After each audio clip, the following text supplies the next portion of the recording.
ici parmi vous. Comme chaque année, nous espérons avant tout de prendre plaisir à l'échange, de discuter, de débattre sur ce sujet crucial. Et dans ce contexte, on a choisi le thème d'aujourd'hui sur le bon voisinage.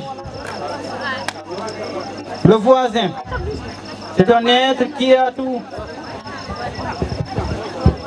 tout près de nous, qui relève chaque chose de notre spécialité, de notre rapport du monde. Et le prophète a eu une formulation tout à fait particulière dans les différents hadiths. À partir du principe que l'homme est influençable, nous sommes influencés par des amis, nous sommes influencés par des gens que nous fréquentons toujours. Nous voudrons aussi féliciter et remercier notre honorable parrain et aussi féliciter cette charmante délégation qui nous vient de Jama, en l'occurrence le fait de Mamtari Jama. Et aussi, je voulais aussi mes félicitations aux parents, aux distingués invités. C'est aussi un immense plaisir de vous recevoir ici, parce que ce n'est pas évident que vous laissez votre préoccupation pour venir nous assister. Vraiment, on a une grande merci pour vous. Mesdames Kadi, Mashallah, Nde Nyalandi, Kadi Asalminango, Teddungo, Wondungo Ned, Jiknab, Sehilab, Yahdi, e Kadi Aparameno, Mashallah, Darida Gilmin Nodidum. Mi kadi men jafo wona mataw nyalande lelam haalande mais machallah darni mo feewi okki amen ciusal hamin mbawi darade ɗo hande mais en représente fedde ɓamtare wawa kadi félicide kadi mi hedda ɓe membre fedde ɓamtare machallah guilɗum fuɗɗi guilɗum ko programme ɓe ballinani ɓe ñallinani pour yo ñalango réussir. Wallahi mi weltade tan kala ko mi haali mi wona ko weltade mi haalan goɗɗum e kadi mi yi o délégation mi yi o mobilisation mi yi organisation yo gandi mi beltimni feewi mi beltimi feewi mi beltimni feewi kadi mawɗo amen ɓe darni jiknaɓe jooɗiɓe wallahi mi ngala jobdi moon saabu han komin mbawi wadde o gokki amen cuusal o gokki amen hande men mon parniri sabu yi darni mon hande nde darin ɗon amen wallahi min kulani kadi machallah kala ko haala ɗo tan ko wona weltare mi haalan goɗɗum on beltinama no feewi on beltinama feewi on beltinama feewi. Bismillahir Rahmanir Rahim wa sallallahu ala nabi al-karim amma ba'd. Assalamu alaikum wa rahmatullah wa barakatuhu. كل باسمه وجميلي وسمعه. شكرا لكم إخوتي وأخواتي شبابي تقدموا برت حبيبتي ومن خلالكم أشكر السلطات الأممية لما تقوم به من دور أمني ومكابة عفوا ومكابة النشاطات الثقافية. أتمنى لكم كثيرا من التقدم والازدهار والعمل الشبابي الطموح. كما قال المثل جار قبل دار. واشكر هذا الجمهور حاضرين هنا. اشكر رئيس الجمهورية محمد والشيخ الخزواني، برنامج الفخامة رئيس طاقم تاتي، هذه الوحدة الوطنية، هذه اللحمة الوطنية. واشكر شباب فلان بلد خصوصا. هذا الموضوع قال حسن الجوار، حسن الجوار داخل في الدين. نحن مسلمين كل شيء رقاسة، قبل كل شيء جارك هو اللي والعمك هو اللي قريبك. احترام جارك هو جارك هو الكل شيء. نحن هذا الموضوع نزمن هذا الموضوع اللي قاموا هاي الشباب دي اللي داخل باللحم الوطنية وهكذا. بسم الله بندرا بسهلا بجمهير من ميولتنيم سكابي بامتاري فد بريت mi waɗi mon remercier onon inɗe mon mawniraaɓe wonɓe ɗo jignaaɓe ko ɗum weltaare e ɓamtaare nokku biret komin ɓiɓɓe biretnaaɓe simin gacci haajuji amin min ngari ɗo kalɗo nodduɗo amin min gaccat haajuji min ngara sago koye amen min darni yidde hoore ma wona añande bande koyen fulɓe heɗen paanori gonɗen ko koyen ɓiɓɓe biret naaɓe heɗen paanori biret jiɗɗa ko ɓamtare biret yo biret ɓamta. Vive la jeunesse de Biret. Merci. Participants, chers jeunes, je suis particulièrement très honoré d'être parmi vous ce soir pour m'exprimer devant cet honorable public aux côtés de mes sœurs et frères. Je vous remercie de cet événement culturel qui réunit tous les enfants de notre localité et des invités venant ailleurs. Je vous suis très reconnaissant pour cette confiance que vous avez accordée en me désignant comme parrain. C'est un grand honneur dans ma vie. La jeunesse de ma terre natale, la jeunesse de Biret, la jeunesse de Bariel, la jeunesse d'Abdjedjer, la jeunesse de Ndiago, la jeunesse de Moïdina, la jeunesse de Zira, la jeunesse de Mboyo, la jeunesse de Dar Salam, etc., etc. Chers jeunes, vous avez marché sur un levier important dans la vie humaine. C'est de vouloir vivre ensemble avec ton voisin.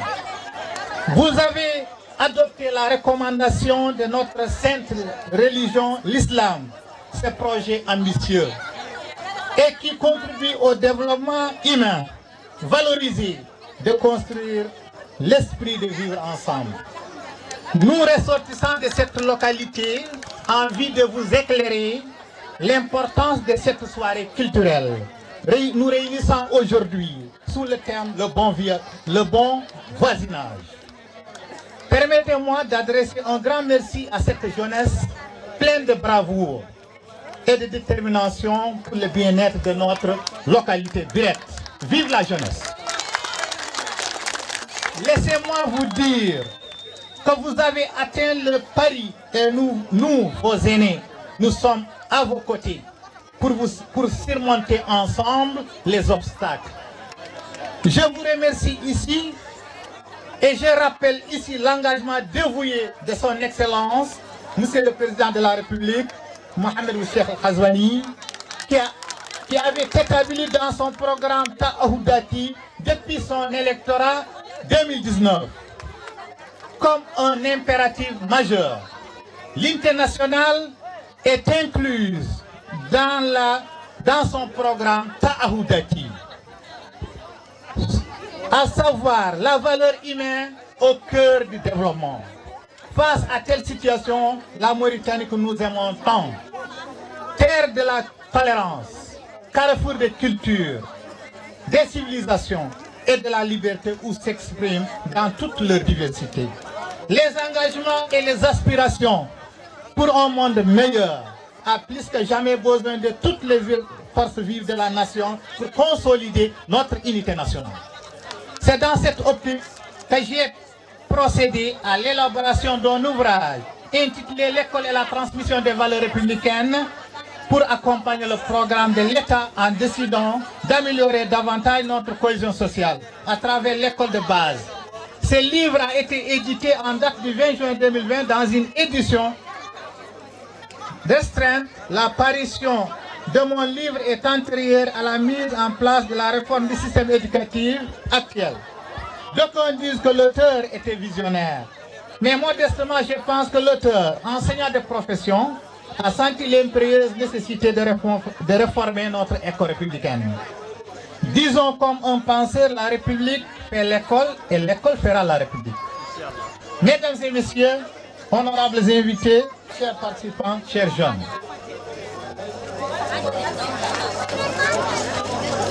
Ce thème de bon voisinage constitue un projet de société.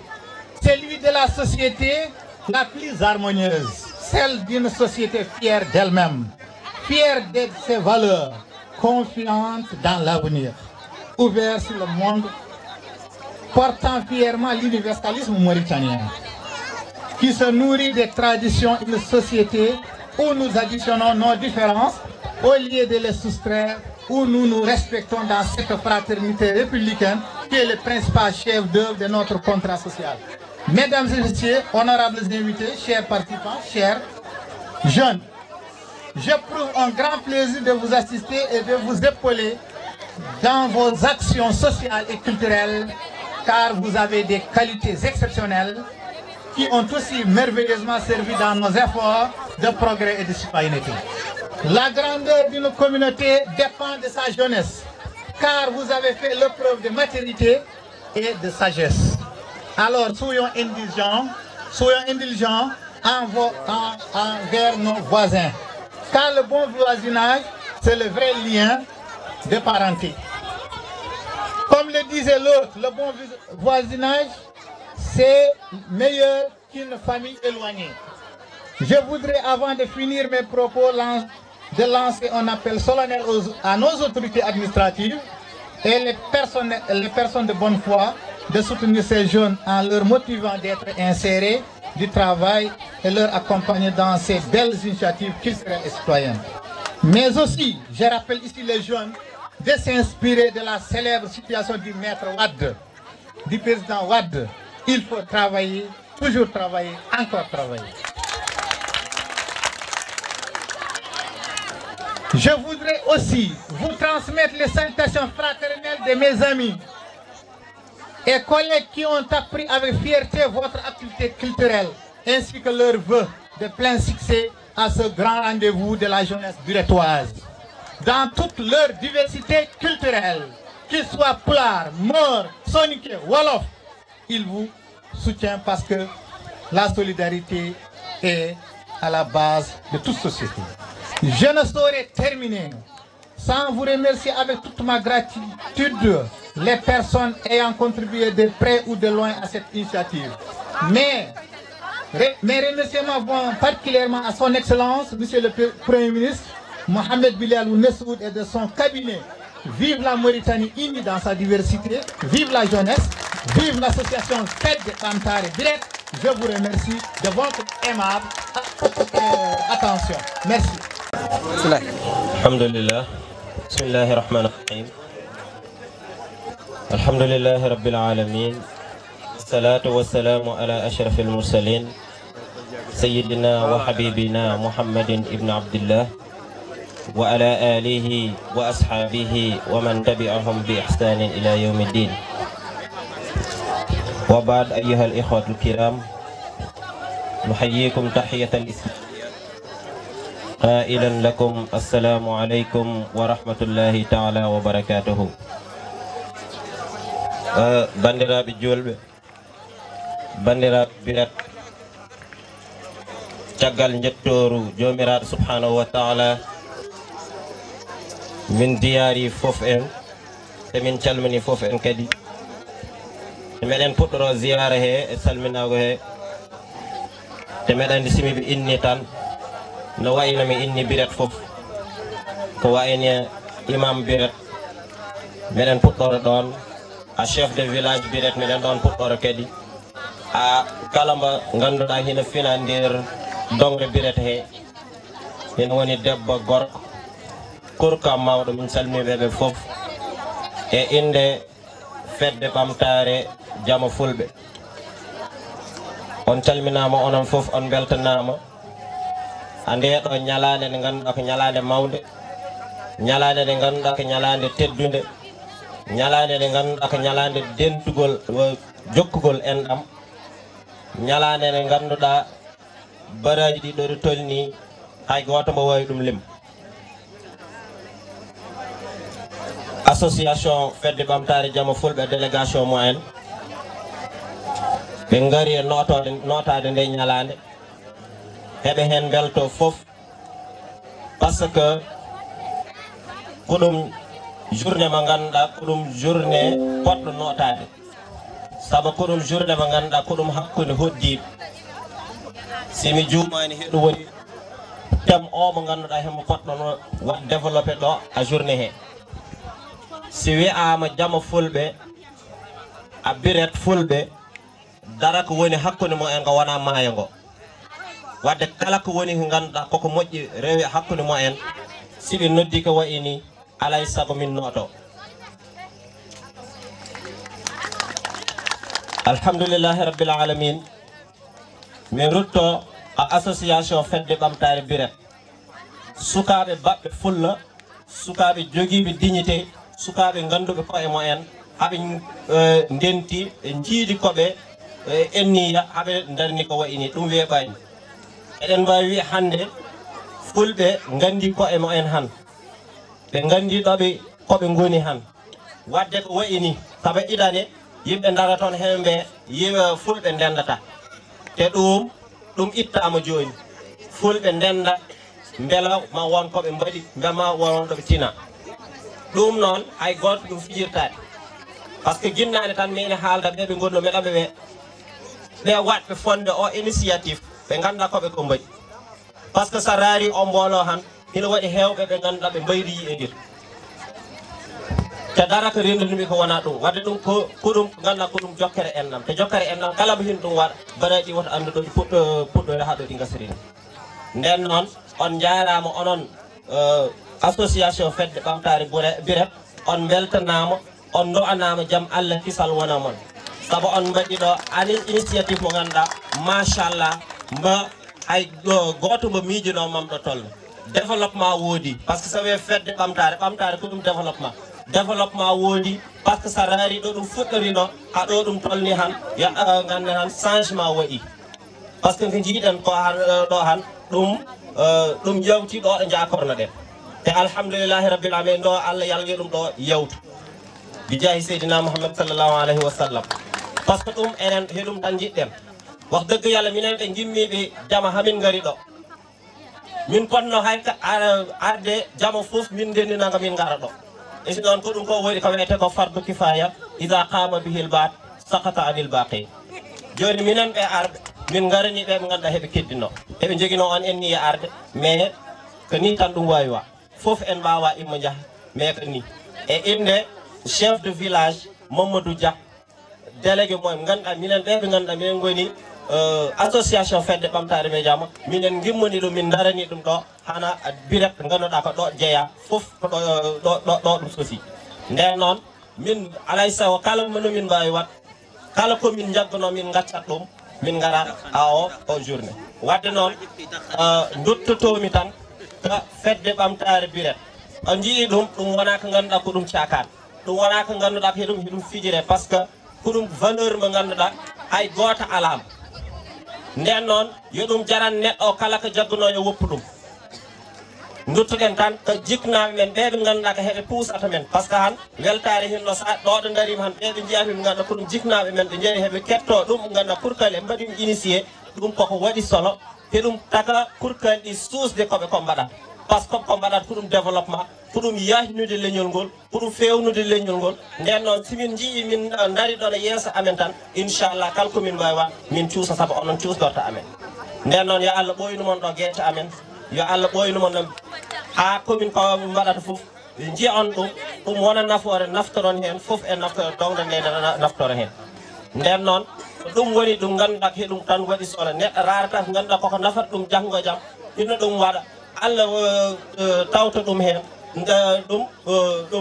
ɗum yawtira noon par ce que ganduɗa ɓeɓe ganduɗa heɓat initié ɗum ni joni ɓe mbaɗrani pour koye moyen ɓe mbaɗrani ɗumen pour miñiɓe moyen wonɓe keeci moyen beela siɓe gaari ɓe daña ɗo ɓe daari ɓe mbasa fuɗɗide à zéro par ce que sa ari dongde ɓe ganduɗa kurkali heɓe goni ɗon il faut ma won ko ganduɗa won ko ɗon gaccina ɓe jagga hen ɓe continue ɓe mbasa fuɗɗide asar sappo ɗum ko ɗum tardement nden noon meɗa jogui yakar fedde ɓamtare bilet ɓe cosiɗo ko ganduɗa kurkali to ɓoosi gonɗi keeji siɓe gaari maɗa dañi ɗo ɓe jaggi nden noon yo Allah ɓoyno ɗum ɗo yo Allah yo won kadi nimba wuuri kadi mbaɗen kadi ko ɓuuri ɗum saabu ɗum Allah hin ɗum wawi yo en do Allah rek yo en jaggodir yo en jaggodir kala mbawɗon ɗum yo en jaggodir taw ko wayni ko yimɓe jaggodir nanodir heɓe mbawi wat ko wayni par ce que siɓe jaggodiri rek kala koɓe cohli maɓe ɗum dañ nden noon on jarama on donama Allah yo Allah ɓoyno mon ɗo oɗon mbaɗa initié ko wayni jeeyi Seydina Mouhammad sallllahu alayhi wa sallam min beltima minen foof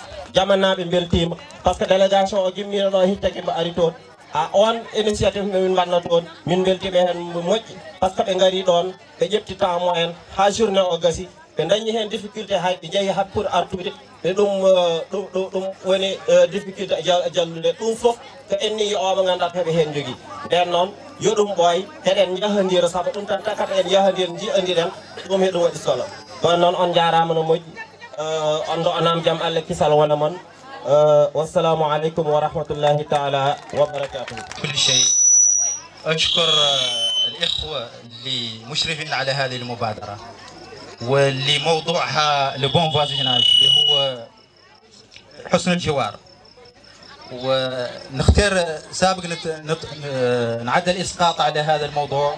نختار نشكر الإخوة ونشكر الأستاذ يعقوب اللي عطى توطئة على جغرافية برد، واللي نحن قاعد نقول بعد مواليد السبعينيات ما أنا طارحين ذاك.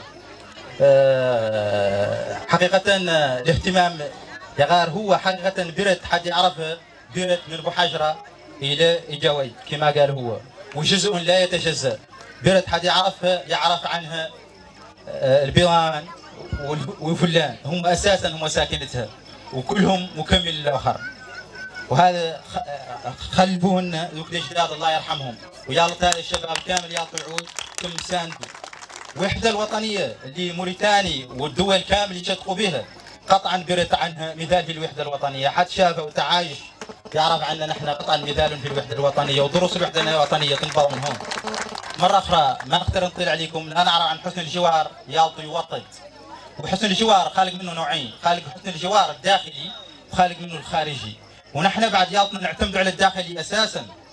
وهون كلمتي وجهه للشباب يعرفوا عن اخوتهم من البلان واخوتهم من ذوك من البيضان يالطوا العود وعظام بلا مفصل، لانهم هدفهم واحد ومصيرهم واحد وتعايشهم لا بد منه. ويالطهم يوطوا هذا، ويالطهم يعدوا هذه المبادرات ياك الامور كامله اللي تعني برد يرفعوا هذا التحدي اللي امامهم. وما نختار نطيل عليكم في هذه المساله، يكون عني مره اخرى نشكر المشرفين على هذه المبادرة، لأنها مبادرة حقيقة وبلها وفي وقتها، ومحتاج لها، محتاجين لها حالا. هذه المنطقة اللي قال لها برد محتاجة لها إنجابه، لأنها هذه لا إن موريتانيا أمينياتير، موريتانيا مسقرة. حد يعرف موريتانيا يعرف عنها تتألف من ذيك الإثنيات كاملة، وبرد قطعا انها كانت سباقة لها، وذوك الأجداد الله لا يرحم اللي منهم فاتم الشد ويطيل عمر ذاك اللي بقى منهم عنه كانوا محافظين على هذه اللحمه، يجب الشباب عنه يحافظ عليها. مره اخرى راني شاكركم جزيل الشكر واتمنى لكم التوفيق، والسلام عليكم ورحمه الله تعالى وبركاته.